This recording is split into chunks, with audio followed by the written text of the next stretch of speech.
আওয়ামী লীগের কার্যক্রম নিষিদ্ধের সিদ্ধান্তের পরই উল্লাসে মেতে ওঠে শাহবাগে আন্দোলনকারীরা। স্লোগানে স্লোগানে উত্তাল হয় শাহবাগ মোড় থেকে ইন্টারকন্টিনেন্টাল হয়ে বাংলা মোটর পর্যন্ত এলাকা।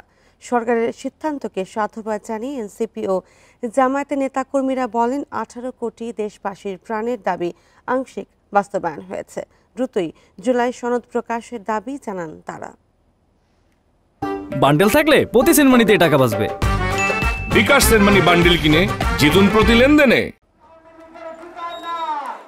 শুক্রবার বিকাল থেকে উত্তাল ছিল শাহবাগ থেকে হোটেল ইন্টারকন্টিনেন্টালের সামনের সড়ক।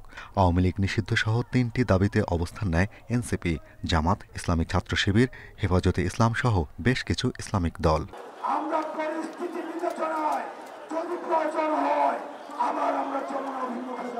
তৃতীয় দিনের কর্মসূচিতে রাত 8টায় তাদের পক্ষ থেকে দেয়া হয় 1 ঘণ্টার আলটিমেটাম। এরপর রাত 11:15টায় উপদেষ্টাদের জরুরি বৈঠক থেকে আসে আওয়ামী লীগ নিষিদ্ধের ঘোষণা। নানা স্লোগানে উচ্ছ্বাস জানান আন্দোলনকারীরা। গণহত্যাকারী আওয়ামী লীগ নিষিদ্ধ মানে জুলাই গণঅভ্যুত্থান পূর্ণতা পাওয়া। আওয়ামী লীগকে বিচারিক প্রক্রিয়া নিষিদ্ধ করতে হবে, শুধু নির্বাহী আদেশে ব্যান করলে চলবে না, তাদেরকে বিচারিক প্রক্রিয়া নিষিদ্ধ করতে হবে। আমরা আদর্শ দিয়ে আওয়ামী লীগকে প্রতিহত করব। এর বাইরে আমরা কখনোই আওয়ামী লীগের মতো ফ্যাসিবাদ হব না, আওয়ামী লীগের মতো অগণতান্ত্রিক হব না।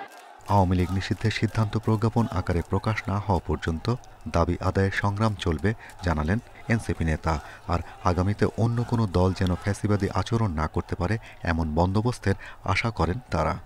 রাজপথ এখন আমরা ছাড়ি নাই। আওয়ামী লীগের কার্যক্রম বিচারের আগ পর্যন্ত নিষিদ্ধের কথা বলা হচ্ছে। আমরা একবারেই বিচারিক প্রক্রিয়া নিষিদ্ধ চাই। তো সরকার যদি আবার দুর্বলতা প্রকাশ করতে চায় বা সরকার যদি আবার এখানে ঢিলামি দেখায়, আমরা আবার রাজপথে নেমে আসবো। জুলাই আন্দোলনের ছাড়পত্র তো কেন 30 দিন লাগবে? এটা তো 24 ঘন্টা হওয়ার কথা। এত 2000 মায়ের বুক খালি হয়েছে, এটার দিকে সরকারের কারো একটু মাথা ব্যথা নাই? স্বৈরাচার কেউ তৈরি হয়ে উঠতে চায়, আপনারা দেখেন ছাত্র জনতা কিন্তু মাঠ ছাড়ে না। বাংলাদেশে রাজনীতিতে যারাই আসবে ওদের জন্য এমন কোনো পরিস্থিতি না হয় যে আমাদের আবার এরকম ভাবে এখানে রাস্তায় নামতে হয়। রাত 12:15টায় মগবাজার মোড়ে পথসভা করে জামাত ইসলাম। আওয়ামী লীগ নিষিদ্ধের খুশিতে শুকরানা মোনাজাত করে দলের নেতাকর্মীরা। আমের একটি দাবি আজকে আংশিক বাস্তবায়ন করে দিয়েছেন, আলহামদুলিল্লাহ। দাবি আমাদের পুরা বাস্তবায়িত হয়নি। জুলাই প্রক্লেমেশন এখনো আসেনি, বিপ্লবের পূর্ণাঙ্গ ঘোষণা এখনো আমরা পাইনি। আমরা ইনশাআল্লাহ ধাপে ধাপে সামনের দিকে এগিয়ে যাব।